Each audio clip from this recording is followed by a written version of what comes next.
షోలింగర్ క్షేత్రానికి విశేషమైన చరిత్రలో 16 అధ్యాయాలు మనం విన్నాము. 17వ అధ్యాయంలో విశ్వామిత్ర మహర్షికి బ్రహ్మర్షి అని చెప్పి పెద్ద బిరుదుని ఇచ్చిన క్షేత్రం మన షోలింగర్ ఘటికాచల క్షేత్రం. ఆ క్షేత్రంలో విశ్వామిత్రుడు ఆశ్చర్యమనే శ్లోకాన్ని విశ్వామిత్ర శ్రీ నరసింహ భగవాన్ని గురించి చేస్తున్నారు. అటువంటి ఆ ప్రకారంలో ఈ విశేషమైన తపస్సుని నేను చేస్తాను. రోజు అక్కడ గిరి ప్రదక్షిణం చేస్తాను. అచంచలా భక్తి, నృసింహస్వామి యొక్క అచంచలా భక్తి కూడా చేస్తాను.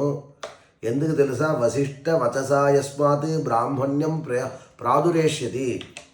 వశిష్ఠ వచనంలో నేను బ్రహ్మర్షి అని నేను చెప్పుకోవాలి. అది జరిగేదాకా నా తపస్సుని నేను ఆపను చెప్పి విశేషంగా చేస్తున్నారు. అప్పుడు నేను చేస్తానని చెప్తే నువ్వు ఖచ్చితంగా అదే మాదిరి చెయ్యాలి. సూర్య భగవాన్ చెప్తున్నారు, నువ్వు విశేషమైన తపస్సుని చెయ్యి. అది అక్కడ లక్ష్మీ సరస్సును ఒక చోట ఉందే షోలింగర్ క్షేత్రంలో. ఆ లక్ష్మీ సరస్సును నువ్వు చెయ్యాలి. అదే లక్ష్మీ సరస్సులో నరసింహ భగవాన్ శ్రీ యోగ నరసింహస్వామి అక్కడ అమృతవల్లి తాయారిని వివాహం చేసుకుని లక్ష్మీ నరసింహస్వామిగా దర్శనమిచ్చిన చోట అది. అక్కడ ఎవరు ఏమనుకున్నా, ఏ ఐశ్వర్యాన్ని ఏ పదవిని పొందాలనుకున్నా, దేనికోసం తపస్సు చేసినా అది సిద్ధిస్తుంది అని చెప్పగా సూర్యుడిని చూసి విశ్వామిత్ర స్వామి అభవత్ భగవాన్వాయం, ఇంతకుముందే లక్ష్మీనారాయణ పెళ్లి జరిగిందే, మరల పెళ్లి చేసుకున్నారా, ఎందుకు చేసుకున్నారని అడిగితే భక్తుల కోసం చేసుకున్నారన్నారంట. భక్తులు దేవేంద్రులు వీళ్ళందరూ కలిసి అమృతవల్లి తాయార్ అక్కడ ఘటికాచల క్షేత్రంలో ఉత్తర భాగంలో తత్ర శ్రీరమతే బాలా డోలామారుహ్య కాంచనీం స్తూయమానా మహద్భిశ్చ నిత్యమప్సరసాం గణైః. అప్సరసలతో కలిసి జయ, విజయ, వింద, నంద, పుష్టిక, కుముద్వది, ఉత్పలక, విశోక అని అమ్మవారిని చూసి 8 మంది ఎప్పుడు అమ్మవారిని దిక్పాలకుల్లాగా ఎప్పుడు అక్కడే ఉంటారు. అమ్మవారు మహాలక్ష్మిని చూసి ఆ వాళ్ళతో కలిసి ఉయ్యాలలో డోలోత్సవం అక్కడ జరుగుతుందంట రోజు. ఎందుకు తెలుసా? అమ్మవారు అక్కడ తిరిగేది, అక్కడ సంతోషంగా ఉండేది, అక్కడ ఉద్యానవనంలో ఆడుకునేది, క్రీడ చేసేది. ఎందుకు తెలుసా? అందరికీ ముముక్షు ఆడుకొని ఉంటుంది. దేనిపైన లెక్కలేదా అంటే మోక్షాన్ని ఇవ్వడానికి కోసం అక్కడ అమ్మవారు ఉన్నారంట. సరే, మోక్షమే ఇస్తారా, వేరేమి ఇవ్వరా అంటే సదా ఐశ్వర్యం. ఎప్పుడు ఎవరు ఏమి కోరినా, ఎటువంటి ఐశ్వర్యం కోరినా, ఐశ్వర్యం అంటే డబ్బు మాత్రం కాదు, ఆరోగ్యం, యశస్సు, ఆ తర్వాత మంచి కుటుంబం, ఆ తర్వాత నెమ్మది, మనశ్శాంతి, ఇవన్నీ కూడా ఐశ్వర్యమే. ఆ ప్రకారముగా ఐశ్వర్యాన్ని ఇవ్వడానికి ఉన్నారంట. ఎలా ఇస్తారు? మనం అక్కడే పోయి కూర్చోవాలా? స్వామిని అక్కడ అమ్మవారిని అక్కడే పోయి చూసి అక్కడే అర్చన చేసి అక్కడే అలా చేయాలంటే అలా కాదు. నిషేధుషి కటాక్షేన ఒకసారి తెలియకుండా అమ్మవారు కళ్ళు ఆ భక్తుడి పైన పడితే చాలంట. అలా పడితే జనయంతి శుభాం నృణాం. ఆ జనయంతి శుభాం నృణాం. ఆ జనయంతి అంటే భక్తులందరూ కూడా శుభాన్ని పొందుతారు అని చెప్పారు. ఆ ప్రకారంగా అక్కడ ఉండే ఆ మహాలక్ష్మి సుధావల్లి తాయారిని వివాహం చేసుకొని లక్ష్మీ నరసింహస్వామిగా మాకు అనుగ్రహం చెయ్యాలని దేవతలు ప్రార్థన ప్రకారం స్వామి గరుడారూఢుడుగా వచ్చి ఆ లక్ష్మీ సరస్సు ఒడ్డున ఆ చోటకి వచ్చి అమ్మవారిని పాణిస్తం పంకజం గృహ్య పశ్యమానం తథా హరిం దృష్ట్వా నతముఖీం ప్రభావాద్ వారిజోద్భవాం పాణిం గృహ్య తతో విష్ణు పరిష్వత్య వర్ధితాం అంగే నిధాల్య సస్మేరత్ ఇదమూచే సురాన్ ప్రతి. ఏమంటే అంగే నిధాల్య పాణిం గృహీష్వ, మాంగళ్య ధారణం అనేది కలియుగంలో శ్రీనివాస స్వామి ప్రారంభించిన విషయం.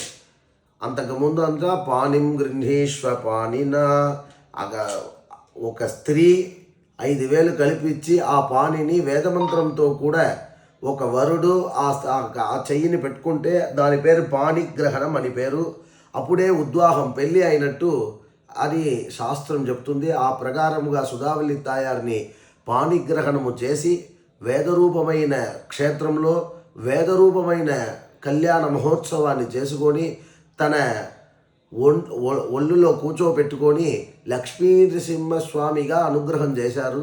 అనుగ్రహం చేసినప్పుడు మహావిష్ణువు చూసి పురాగౌరీం శ్రియంవాణిం, ఇక్కడ అమృతవల్లి తాయారు మాత్రం లేదు, గౌరీ, మహాలక్ష్మి, వాణి వీళ్ళు అందరి స్వరూపంతోనే సుధావల్లి తాయారు ఇక్కడ ప్రకాశిస్తున్నారు. ఆ ప్రకాశిస్తున్న ఆ తాయారు గురించి నువ్వు స్తోత్రం చేయవలసింది. ఆ స్తోత్రం వల్లే భక్తులందరూ చాలా పుణ్యాన్ని పొందుతారని మహావిష్ణువే చెప్పగా, త్వం శ్రీ హ్రీ ప్రియా విష్ణో త్వమీశాని మహేశ్వరి సరస్వతి త్వమేకేవ దృశ్యతే నర్తకీవహి అని చెప్పి స్తోత్రాలు చేస్తున్నారు మహేంద్రుడు శ్రీ సుధావల్లి తాయారును చూసి. ఆ స్తోత్రం చేసిన తర్వాత సాక్షాత్ నరసింహ భగవానుడే తస్య గేహే మహాలక్ష్మి తిష్టతే నాత్ర సంశయ.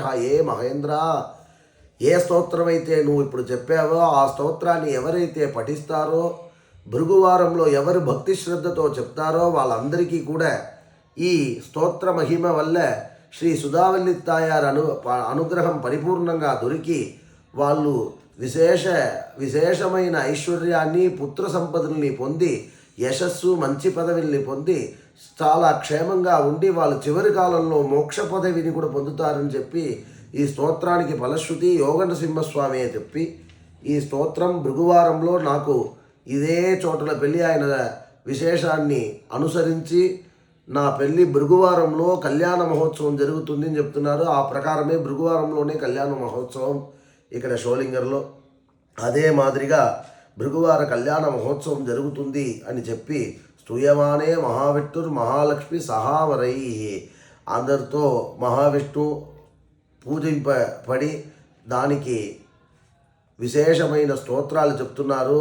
ఇక్కడ భృగువాసరంలో అంటే శుక్రవారంలో ఎవరైతే వాసో వాపి ఫలం వాపి తాంబూలం వా గుడం వా బెల్లము, తాంబూలము, పండు, వస్త్రము, హరిద్ర, పసుపు ఇవన్నీ సువాసిని వాడే వస్తువుల్ని ఎవరైతే అమ్మవారికి సమర్పణ చేసి ఆ సమర్పణ చేసిన విశేషాన్ని ఎవరైతే సువాసినులకు ఇస్తారో వాళ్ళందరూ కూడా లక్ష్మీ పూజాంచ గురుతే వైస స దిగ్భాగ నృసింహ పూజా కర్తవ్య పుంసా సాయుధ్యమిచ్చత తస్మాత్ సర్వ ప్రయత్నేన నియమమాదరాత్ తథా. దీన్ని ఎవరైతే చేస్తారో వాళ్ళందరికీ కూడా మహాలక్ష్మి యొక్క పరిపూర్ణ అనుగ్రహం దొరికి లక్ష్మీ నరసింహస్వామి యొక్క పరిపూర్ణ అనుగ్రహం కూడా జరుగుతుంది అని ఆ విశేషాన్ని చెప్పారు. అదే సరస్సులో విశ్వామిత్ర స్వామి తపస్సు చెయ్యాలి అని చెప్పి సూర్యదేవుడు చెప్పగా సూర్యదేవుడు తపస్సు చేసి సూర్యదేవుడు చెప్పిన ప్రకారముగా విశ్వామిత్రుడు తపస్సు చేస్తుండగా ఆ తపస్సుని విఘ్నం చేయాలని చెప్పి దేవేంద్రుడు 5 చెట్టులని సృష్టింపజేసి పండు ఉన్న చెట్టుని సృష్టింపజేసి దాన్ని విఘ్నం చేయడానికి ముందుకు వస్తున్నాడు. ఆ ప్రకారముగా విఘ్నం చేయడానికి ముందుకు వచ్చిన ఆ పండుని చూసి విశ్వామిత్రుడు ఆ చెట్టుకి శశాప వీరుడ పంచనిష్పత్రాహ 5 చెట్టులకి పత్రము రాకూడదు, పుష్పము రాకూడదు, అదే మాదిరి ఫలం కూడా రాకూడదు అని చెప్పి శాపం ఇవ్వగా దేవతలు అందరూ విశ్వామిత్ర తపస్సుని మనం ఏం చేయలేమని చెప్పి యోగ నరసింహస్వామియే వశిష్ఠుడిని పిలుచుకొని వచ్చి వశిష్ఠుడి చేత బ్రహ్మరిషిత్వం అనే మాటని విశ్వామిత్రుడిని చెప్పండి, ఇది నా ఆజ్ఞని చెప్పగా దేవతలు అందరూ కలిసి వశిష్ఠ మహర్షి దగ్గర వెళ్ళి నృసింహ శాసనం గృహ్య నరసింహమూర్తినే తపస్సుని చూసి విస్మయం పరమే ఇవాన్ విస్మయం పొందారు. ఆ ప్రకారంగా మీరు రావాలి అంటే నరసింహస్వామియే ఆజ్ఞ చేశారంటే నేనెందుకు తప్పక నేను వస్తాను అని చెప్పి ఆ లక్ష్మీ సరస్సు ఒడ్డుకి షోలింగర్ క్షేత్రంలో ఉండే లక్ష్మీ సరస్సుకి వస్తూ ఉండగా భాగవతోత్తమ విశేషాన్ని దేవేంద్రుడు చెప్తున్నారు. ఒకానప్పుడు సత్యవ్రతన్ అని చెప్పి ఒక ఆయన ఉన్నాడు. ఆ సత్యవ్రతన్ అనబడే ఆయన రోజు ఇక్కడ గిరి ప్రదక్షిణం చేసి భాగవతులు భక్తులు వైష్ణవులందరినీ పూజింపేవాడు. ఒకప్పుడు ఆయన ఇవన్నీ చేసి కొండకి వెళ్ళి నరసింహస్వామిని దర్శనం చేయడానికి వెళ్తుంటే నేను ఆయనకి చామర కైంకర్యం చేశాను. నా చామర కైంకర్యం వల్లే చాలా మోక్షాన్ని పొంది ఆయన విశేషాన్ని పొందిన వాళ్ళందరూ ఉన్నారు. దాన్ని అనుకొని నేను కూడా దేవేంద్రుడైనా నేను చేశాను. నాకు దేవేంద్ర పదవి ఎప్పుడు స్థిరముగా ఉండాలని చెప్పి ఈ మన్వంతరంలో ఉండాలని చెప్పి ఆశీర్వదింపజేశారు యోగవాన్ సింహస్వామి. అదే మాదిరిగా పింగళుడు అని చెప్పి ఒక భక్తుడు ఇదే చోటలో ఉన్నాడు. ఆ పింగళుడు వరతంతు మహర్షి ఒక శిష్యుడు. పింగళుడికి పుత్రభాగ్యం లేకుండా ఉండగా పుత్రభాగ్యాన్ని ప్రసాదింపడానికి ఏం చెయ్యాలని చెప్పి తన గురువైన వరతంతు స్వామి దగ్గర అడగడానికి వెళ్తే వరతంతు స్వామి గోపాల మంత్రాన్ని ఉపదేశం చేస్తాను, దాన్ని నువ్వు గోపాల మంత్రాన్ని ఉపదేశం తీసుకొని ఘటికాచల క్షేత్రంలో పోయి నువ్వు తపస్సు చేయవాలి. ఆ ప్రకారముగా నువ్వు తపస్సు చేసినట్టయితే ఆ స్వామి యోగా నరసింహస్వామి యొక్క పరిపూర్ణ అనుగ్రహము చేత నీకు మంచి సత్పుత్ర భాగ్యం అయితే కలుగుతుంది అని చెప్పగా గోపాల మంత్రాన్ని స్వీకరించి రోజు ఇక్కడ పుణ్యతీర్థంలో స్నానం చేసి ఇదే చోటన తపస్సు చేశారు. ఆ తపస్సు చేసిన ఆ ప్రకారముగా సత్పుత్ర భాగ్యాన్ని పొంది మళ్ళీ వరతంతు మహర్షి దగ్గరే పోయి నేను సత్పుత్ర భాగ్యాన్ని పొందాను, మోక్షాన్ని పొందడానికి ఉపాయం చెప్పాలంటే రోజు నువ్వు మాలని కట్టి ఆ మాలని నరసింహస్వామికి నువ్వు సమర్పణ చెయ్యాలి. అలా సమర్పణ చేసినట్టయితే నీకు విశేష ఫలితంతో మోక్షం దొరుకుతుంది అని చెప్పగా రోజు చంపకము, తులసి, మల్లి ఈ మాదిరి విశేష పుష్పాన్ని నానావిధ పుష్పాన్ని మాలగా కట్టి పాదము దాగా స్వామికి అలంకారము చేసి అలా పూజింపజేశారు ఆ పింగళ స్వామి. ఇలా ఆయన చేస్తూ ఉండగా మాలాకారుడు అని పేరు కూడా ఆయనకి వచ్చింది. ఆ ప్రకారముగా చేస్తూ ఉండగా ఈ నరసింహస్వామి మాల ప్రసాదాన్ని నారదస్వామి పొంది నారదస్వామి తన వీణలో పెట్టుకొని వాయిస్తూ ఉంటే అది ఆకాశ మార్గముగా పింగళుడు పైన పడగా ఆ మాల పడంగానే ఆ నరసింహస్వామి యొక్క విశేష ఫలితం వల్ల విష్ణు సాయుధ్యాన్ని పొందారు అని చెప్పి ఆ పింగళుడు చరిత్రాన్ని కూడా చెప్పారు. అదే మాదిరి ఈ క్షేత్రంలో పుత్రకామేష్టి యాగం చేశారు. శత్రుంజయుడు అని ఒక భక్తుడు పుత్రకామేష్టి యాగము చేసి శ్రీ నరసింహ భగవాన్ యొక్క పరిపూర్ణ అనుగ్రహాన్ని పొంది పుత్రుడు పొంది ఆయన కూడా విష్ణు సాయుధ్యాన్ని పొందారు అని చెప్పగా ఆయన విశేషాన్ని చెప్పారు. ఆ ప్రకారముగా ఇటువంటి విశేషం జరిగిన ఈ చోటలో విశ్వామిత్ర స్వామి కూడా తపస్సు చేస్తున్నారు అని చెప్తే విశ్వామిత్రుడు ఆశ్రమానికి వెళ్ళి అక్కడ చెప్తున్నారు బ్రహ్మర్షిత్వం తతో దత్వా తస్మై గాదీను భువే. ఏ గాది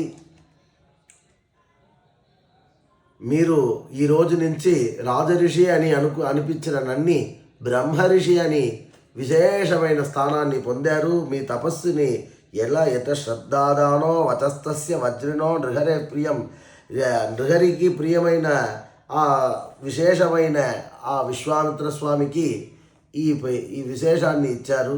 బ్రహ్మర్షి అని చెప్పి వశిష్ఠుడి చేతే అనిపించుకున్న విశేషమైన క్షేత్రమే ఘటికాచల క్షేత్రం కూడా. ఆ ప్రకారముగా పృథులోముడు అని ఒక భక్తుడు కథ చెప్తున్నారు. ఆ పృథులోముడు తన ధర్మపత్నితో కలిసి సోపానాన్ని అంటే మెట్లన్నీ చిమ్మి దానికి పసుపు కుంకుమ పెట్టి స్వామికి కైంకర్యం చేస్తుండగా ఆయన విష్ణు సాన్నిధ్యాన్ని పొందారు. కేవలం ఈ మెట్లని చిమ్మితే మాత్రం పసుపు కుంకుమం పెడితే ఈ పదవి దొరుకుతుంది అని చెప్తే శృణోతి ఎవరైతే ఆయన మెట్లు చిమ్మారు అని చెప్పే వార్తని ఎవరైతే వింటారో వాళ్ళకి కూడా ఆ ఫలితాన్ని దక్కుతుంది. అది కాకుండా ఎవరైతే ఆ మార్గాన్ని శోధనం చేస్తారో వాళ్ళకి కూడా అదే ఫలితాన్ని దొరుకుతుంది అని చెప్పి 18వ అధ్యాయాల్లో ఇంతటితో సమాప్తమవుతుంది. అటువంటి విశేషమైన చరిత్రం గిరి ప్రదక్షిణం వల్ల మాత్రం ఇవన్నీ దొరుకుతుంది అని చెప్తున్నారు. ఎప్పుడు సంక్రాంతి అయిన ఒకరోజు తర్వాత మరుసటి రోజు పార్వేట ఉత్సవం జరుగుతుంది.